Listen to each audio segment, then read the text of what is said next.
অনেকেরই প্রচন্ড প্রবলেম হচ্ছে বাচ্চার মোবাইলের নেশা। তাহলে পড়ার ক্ষতি হচ্ছে, কিছুক্ষণ পর পর কোথায় মোবাইলটা আছে, কিভাবে মোবাইলটা ইউজ করব।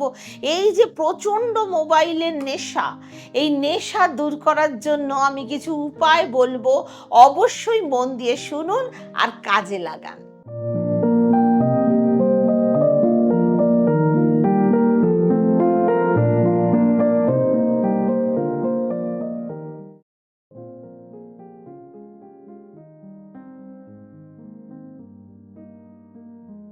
নমস্কার। চন্দ্রকে ব্যালেন্স করার জন্য খুব জবরদস্ত একটা টেকনিক দিচ্ছি। এটা টোটকা কম কিন্তু উপায় বেশি। মঙ্গল স্ট্রং হলে ব্যক্তিরা দায়িত্ব নিতে ভয় পায় না। ২ নাম্বার, গার্জেনদের মধ্যে কাউকে, কোনো একজনকে বাচ্চাদের জন্য হনুমান চল্লিশা পড়তে হবে। এটা হলো মোবাইল অ্যাডিকশন ছাড়ানোর জন্য প্রার্থনা করতে হবে। কেতু যখন জীবনকে অপারেট করে তখন না সবকিছুর থেকে তারা ডিটাচ হয়ে যায়, এটাও একটা কারণ।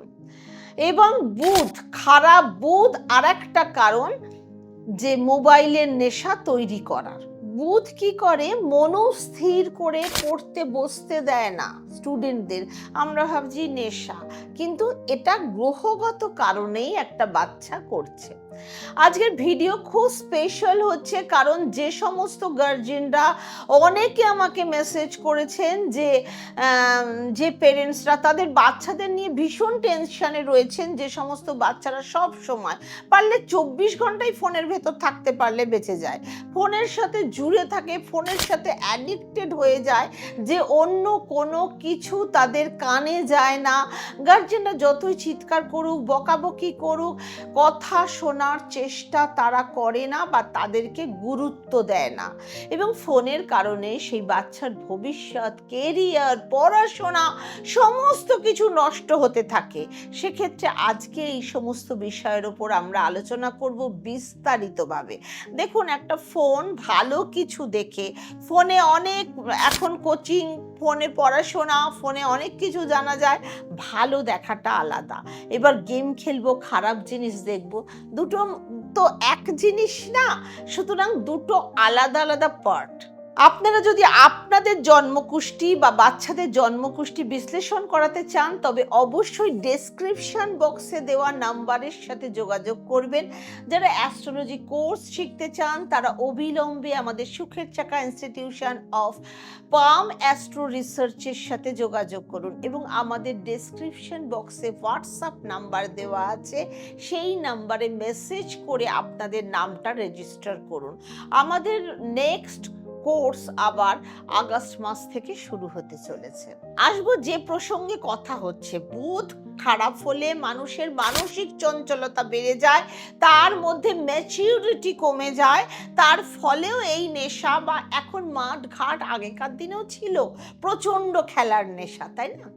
অ্যাডিকশন যা কিছুরই থাকুক না কেন, সেই অ্যাডিকশন ঠিক একদিন ছাড়ানো যেতে পারে, এবং অনেক রকমের অ্যাডিকশন রয়েছে, যেমন ফোনের অ্যাডিকশন রয়েছে, নেশা করার অ্যাডিকশন রয়েছে, শুধু রেমিডির পার্থক্য থাকে। কিন্তু এই দুটো অ্যাডিকশনই লাইফের জন্য বিশেষ ক্ষতিকারক। আজকের দিনে দাঁড়িয়ে অনেক প্যারেন্টের কল আসে, মানে আমার কাছে, যারা তাদের বাচ্চাদের নিয়ে ভীষণ চিন্তিত, এবং তাদের দেখাতে এসেও বলে তাদের বাচ্চারা কথা শোনে না, সব সময় ফোনের মধ্যে ঢুকে থাকে, পড়াশোনা ফোকাস করতে পারে না, কোনো জিনিস তারা সহজে বুঝতে পারে না, এবং সব সময় ফোন নিয়ে একটা ব্যস্ততা তাদের, কখন কোথা থেকে একটা ফোন পাবে, মানে ১ মিনিটের জন্য ফোন তাদের নামানো যায় না। এবার কি, এই ফোন ব্যবহারটা একটু বেশি বেড়ে গেছে, বিশেষ করে বাচ্চাদের ক্ষেত্রে, কারণ সমস্ত পড়াশোনা ফোনের মাধ্যমেই হচ্ছে কোভিড হওয়ার সময় থেকে। কিন্তু ফোন ব্যবহার করা এখনো অবধি শেষ হয়নি। ওই যে কোভিড থেকে চালু হলো, স্কুলের বা কোনো টিউশনি সমস্ত নোটস ফোনের মাধ্যমেই পাঠানো হয়। সেক্ষেত্রে এখন অনেক বাচ্চারই লিগালি ফোনের সাথে অ্যাডিকশন রয়েছে, এবং গার্জেনরা বাধ্যতামূলক তাদের হাতে ফোন দিতে বাধ্য হচ্ছেন। কিন্তু যদি পড়াশোনার পার্সেন্টেজ 20% থাকে, বাদ বাকি 80% সময় তারা গেমিংয়ে নয় সোশ্যাল মিডিয়ায় ইউজ করছে, ইনস্টা খুলে বসে থাকছে। এই কারণে প্রত্যেকটা বাচ্চার ব্রেনের মধ্যে যত ফালতু ইনফরমেশন ঢুকে যাচ্ছে, সেগুলো তাদের কেরিয়ারকে নষ্ট করছে। তাদের ফোকাস লুজ হয়ে যাচ্ছে। পেরেন্টরা সব সময় ভাবেন যে তাদের বাচ্চা নয় ডাক্তার, ইঞ্জিনিয়ার, নয় বড় কোনো আইপিএস অফিসার হোক, জীবনে বড় কিছু হোক। ছোটখাটো তো পেরেন্টসরাও ভাবতে পারছে না। আমাদের জীবনে পেরেন্টসরা এতটা চাপ সৃষ্টি করতো না, কিন্তু এখন এত কম্পিটিশন, চাপটাও তাদের ওপর প্রচুর পরিমাণে রয়ে যাচ্ছে। বড় মাপের ব্যবসায়ী হোক, বড় ইঞ্জিনিয়ার হোক, কিন্তু এবার ধরুন বাবা মার ইচ্ছা মতো একটা বাচ্চাকে আইপিএস পুলিশ হওয়ার জন্য পড়াশোনা করতে দেওয়া হলো বা সে করছে, কিন্তু যখন সে তার জীবনের সাকসেস পাচ্ছে না, তখন তার বাবা মা অনেক বছর পর দুঃখ প্রকাশ করছে যে বাচ্চাটা ঠিক মতো পড়াশোনা করলো না। কিন্তু বিষয়টা হচ্ছে সবার প্রথমে আপনাদের দেখে নিতে হবে আপনার বাচ্চার চার্টে আইপিএস পুলিশ হওয়ার যোগ আছে কিনা, ডাক্তার ইঞ্জিনিয়ার হওয়ার যোগ আছে কিনা। আপনি জোর করে তার মস্তিষ্কের মধ্যে চাপিয়ে দিতে পারেন না। হয়তো তার গায়ক হওয়ার যোগ, হয়তো তার খেলোয়াড় হওয়ার যোগ, কিন্তু আপনাকে সেটা ভালো অ্যাস্ট্রোলজার দিয়ে প্রথমে গাইড করতে হবে। কোনো না কোনো দিকে তার কোন দিকে তার ন্যাকটা, সেই দিকেই তাকে ফোকাস করতে হবে। যে ধরনের অ্যাডিকশন হোক না কেন, অ্যাডিকশন মানে হচ্ছে আপনার মন যদি কোনো খারাপ জিনিসকে চুজ করে কোনো দরকারি জিনিসের বদলে, এটা হচ্ছে অ্যাডিকশন।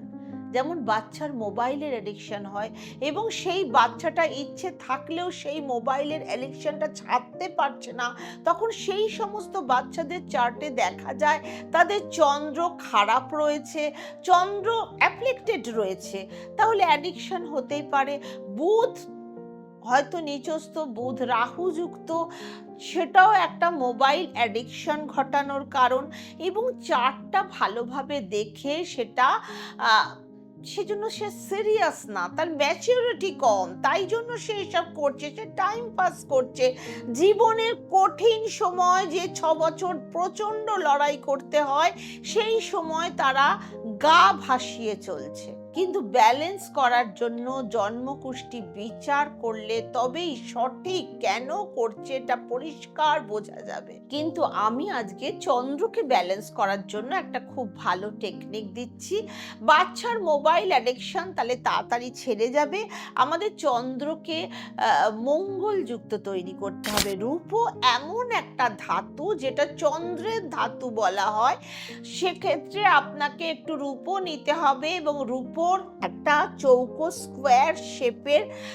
স্কোয়ার শেপ দিলে সেটা মঙ্গলের রূপ হচ্ছে। এবার রূপোর বস্তুটা দুদিকেই আপনি লাল কালার দিয়ে, নেল পালিশ দিয়ে রেড কালার করে দেবেন এবং মোবাইলের ব্যাক কভারের পেছনে আটকে দিন, বা এই ধরনের ধরুন ব্যাক কভার এর ফাঁকে ঢুকিয়ে দিলেন, এরকম কিছু একটা ব্যবস্থা আপনি করুন। এবং তাহলে কি হবে, বাচ্চাটা সব সময় এই চন্দ্র মঙ্গলের সাথে কানেকশন থাকবে, তাহলে দায়িত্ববান হতে শিখবে। যাদের জন্মকুষ্ঠিতে মঙ্গল স্ট্রং থাকে সেই সমস্ত লোক কিন্তু দায়িত্ব নিজে সক্ষম থাকে এবং ভয় পায় না, পিছিয়ে যায় না। সেই সমস্ত মানুষদের মধ্যে অটোমেটিক রেসপন্সিবিলিটি দেখা যায়। যদি কেউ নিজে দায়িত্ব না নেয় যে আমার সমস্ত কিছু আমি পাচ্ছি কিন্তু আমি পড়াশোনা ছাড়া বাকি সব কিছু করছি, সেটা করছি না, তার মানে তার দায়িত্ব জ্ঞানহীনতা। অনেকে আমার কাছে প্রশ্ন করেছে যে ম্যাম মোবাইল এবং রাহুর কানেকশন রয়েছে, তাহলে কি এর মধ্যে রাহুর কোনো রোল প্লে করছে? রাহু হচ্ছে প্রত্যেকটি ইলেকট্রনিক গেজেট, সেক্ষেত্রে কোনো ইলেকট্রনিক্স জিনিসের সাথে রাহু ইনক্লুডেড থাকে। কিন্তু মোবাইল মাল্টিপল প্ল্যানেটের সাথে ইন্ডিভিজুয়ালি যুক্ত রয়েছে। যদি আমরা কমিউনিকেশন ডিভাইসের দিক দিয়ে ধরি তাহলে বুধ, এবং যখন সোশ্যাল মিডিয়া দেখা হয় তখন ব্যক্তি ডিস্ট্রয় হয়ে যায় খারাপ রাহুর প্রভাবে। আবার যদি আপনি মোবাইল নতুনত্ব কিছু শিখে একটা মানে ভালো কিছু রূপ দিতে চাইছেন আপনি, তাহলে মোবাইলের উপর ডিপেন্ডেন্ট আপনাকে হতেই হবে, মোবাইলকে ব্যবহার করতেই হবে। মোবাইলকে যত প্রশ্ন করবেন, এখন এআইয়ের যুগে আপনি সমস্ত প্রশ্নের আনসার পাচ্ছেন। ভালো কাজেও অনেকে মোবাইলকে ইউজ করছে, ভালো কন্টেন্ট তৈরি করতে পারছে। পেরেন্টসরা ভাবছেন যে হয়তো ফোন দেখছে মানেই পড়াশোনার কোনো বিষয় দেখতে পারে, আবার হয়তো কোনো বিষয় দেখতে অন্য কোনো বিষয় দেখতে পারে। সেহেতু প্রত্যেকটা পেরেন্টসের মধ্যেই প্রশ্নটা থেকেই যাচ্ছে যে সে কোন কন্টেন্টটা কনজিউম করছে। এখানে বাচ্চাদের মধ্যে একটু রেসপন্সিবিলিটি, কিছু রেগুলার কিছু কাজ আপনারা ফিক্সড করে দিন যে এই কাজগুলো তাকে বাড়িতে করতে হবে। আমি কোন জিনিসকে প্রায়োরিটি দিচ্ছি, যদি পড়াশোনার মধ্যে কোনো কাজ অ্যাসাইন করতে হয় তাহলে সেটা আমাকে প্রথমে করতে হবে। মানে আমার ফার্স্ট প্রায়োরিটি পড়ার কাজগুলোকে মোবাইলে যা যা আছে সেটা দেখে কমপ্লিট করা। 2 নাম্বার উপায় হচ্ছে পেরেন্টসের মধ্যে কোনো একজন মানে একজনকে, বাচ্চার জন্য এই উপায়টা অবশ্যই করতে হবে। লাল রঙের একটা মলি কাপড় নেবেন। যখন আপনি বাজার থেকে লাল রঙের মলিটা নেবেন, পুরো মলির বান্ডিলটাই নিয়ে নেবেন। মানে লাল রঙের মলি নিয়েছেন যে, সেই মলি আপনার বাড়ির পুজো স্থানে রেখে দেবেন। বাচ্চার গার্জিয়ান হিসেবে বাবা অথবা মা যে কোনো একজন হাতে জল নিয়ে বাবা আপনার বাচ্চার নামে সংকল্প করে হনুমানজির সামনে হনুমানজিকে বলবেন, আমি মানে এই হনুমান চল্লিশা পাঠ করতে যাচ্ছি, সেটা আমার বাচ্চার সৎ বুদ্ধির জন্য করছি। আপনি আমার বাচ্চাকে সৎ বুদ্ধি দিন এবং তারপরে আপনার হাতের জলটা মাটিতে ফেলে দিন। 108 বার কন্টিনিউয়াসলি আপনি হনুমান চল্লিশা পাঠ করুন। দিনে 3 বার 4 বার করে করতে করতে যতক্ষণ হবে করতে থাকুন। 7 দিনের মধ্যে আপনি দেখতে পাবেন একটু পরিবর্তন আপনি লক্ষ্য করতে পারবেন। এই উপায়গুলো সমস্ত বাচ্চার পেরেন্টসরাই তার বাচ্চার জন্য করতে পারেন, কিন্তু কোনো বাচ্চা তাদের নিজেদের জন্য এই উপায়টা করতে পারবে না। এটা হচ্ছে মোবাইল এডিকশন ছাড়ানোর জন্য একটা চমৎকারী উপায়। এবং এরপর আরো একটা রেমেডি বলবো, যেটা হচ্ছে কেতু রেমেডি। কারণ এই সমস্ত কিছুর বিষয় হচ্ছে কেতু কেন আসবে। কেতু হচ্ছে ডিটাচ প্ল্যানেট। কেতু মানে এত ডিটাচমেন্টের কারক। সবার জীবনে যখন এই কেতু অপারেট করে তখন ডিটাচ করে দেয়। কেতুকে কেন সন্ন্যাস গ্রহ বলা হয়? কারণ কেতু কোনো ব্যক্তিকে ডিটাচ করে, সন্ন্যাসের দিকে নিয়ে চলে যায়। সংসারী মানুষ সে সন্ন্যাস ধর্ম গ্রহণ করে। কেতু নিজের কোনো বুদ্ধি নেই। কেতু হচ্ছে হেডলেস প্ল্যানেট, কেতুর মাথা থাকে না। নিজে ভাবার জন্য কোনো বুদ্ধি নেই বলেই তাকে মানে অপারেট করা যায়, সহজেই অপারেট করা যায়। অন্য প্ল্যানেটের প্রতি ইমপ্রেস হয়ে কেতু পড়াশোনা থেকে সে ডিটাচ হয়ে যাচ্ছে, সে মোবাইলের দিকে চলে যাচ্ছে। আলটিমেটলি একটা বাচ্চা পড়াশোনা থেকে ডিটাচ হয়ে, কেরিয়ার গ্রোথ থেকে ডিটাচ হয়ে, সামনে আসা ফিউচারের দিকে এগোনোর থেকে তার থেকে ডিটাচ হয়ে, মানে এর জন্য 11টা ময়ূরের পালক নিতে হবে। এই 11টা ময়ূরের পালক আপনার বাচ্চার রুমে আপনি গোছ করে একটা ফ্লাওয়ার ভাসের মধ্যেও রাখতে পারেন, বা যেমন ঘরে ঝুলিয়েও রাখতে পারেন, দরজার উপরেও ঝুলিয়ে দিতে পারেন। এই উপায়টি করার পর আপনার বাচ্চার মধ্যে একটা সেন্স একটা কাজ করবে এবং একটা ঊর্জা দেখা যাবে। 32 থেকে 42 দিনের মধ্যেই আপনি রেজাল্ট পেতে পারেন। যেমন আপনার বাচ্চার উপর অ্যাডিকশন রাতারাতি হয়নি, অল্প অল্প 1 ঘন্টা 8 ঘন্টা 2 ঘন্টা 4 ঘন্টা করতে করতে অ্যাডিকশনটা হয়েছে, তেমনি ভালো হওয়ার উপায় বা রেজাল্টও আপনি রাতারাতি পাবেন না। আপনাকে কিছুদিন অপেক্ষা করতে হবে। যদি বাচ্চার জন্মকুষ্ঠিতে বৃহস্পতি ভালো থাকে তাহলে সেই সমস্ত বাচ্চারা সিনসিয়ার হবে, তারা কলেজে গিয়েও সিনসিয়ারিটি মেনটেন করবে। যদি জুপিটার খারাপ থাকে তাহলে সেই সমস্ত বাচ্চারা জেদি স্বভাবের হবে, কারোর কথা শুনবে না, গুরুজনদের অমান্য করবে, নিজের যেটা ভালো মনে হবে সেটাই ঠিক বলে মনে করবে, কলেজে গিয়ে নিজের মতো ব্যবহার করবে, নিজের যেটা ইচ্ছা হবে সেটা করবে, সেই মতো চলাফেরা করবে। এবং অনেকেই হয়তো আমাকে বলবেন যে কলেজ লাইফে সবাই হাসি মজা করে, কিন্তু হাসি মজার সাথে সাথে তো পড়াশোনাটাও করতে হবে। সেক্ষেত্রে এর জন্য উপায় হলো সেই সমস্ত বাচ্চাদের গলায় গোল্ডেন কোনো চেন পরাবেন। যদি সোনার না পরাতে পারেন, গোল্ডেন কালারের কোনো চেইন পরাবেন। 2 নাম্বার রেমেডি, প্রত্যেক দিন বাচ্চার নাভিতে, কপালে কেশরের তিলক পরাবেন। বাড়িতে যখন থাকবে রাতে শোয়ার সময় করতে পারেন। 3 নাম্বার রেমেডি হলো এই সমস্ত বাচ্চারা যাতে প্রত্যেক দিন সন্ধ্যের পর বিষ্ণুদেবের মন্ত্র বা নারায়ণের, জগন্নাথের মন্ত্র যাতে পাঠ করে বা শোনে। এই 3টে জিনিস জুপিটারকে স্ট্রং করবে। না শুনলেও ওই সময় মোবাইল চালিয়ে এটা শোনানোর ব্যবস্থা করুন। আস্তে আস্তে একটু বদলাবে। আবার বলবো, সেই সমস্ত বাচ্চাদের বিষয় যারা ভুল সঙ্গের সাথে চলাফেরা করে, ভুল কাজ করে, খারাপ জিনিস রিগেইন করে, মানে সেই সমস্ত বাচ্চাদের জন্য ছোট ছোট 3টি উপায় বলবো।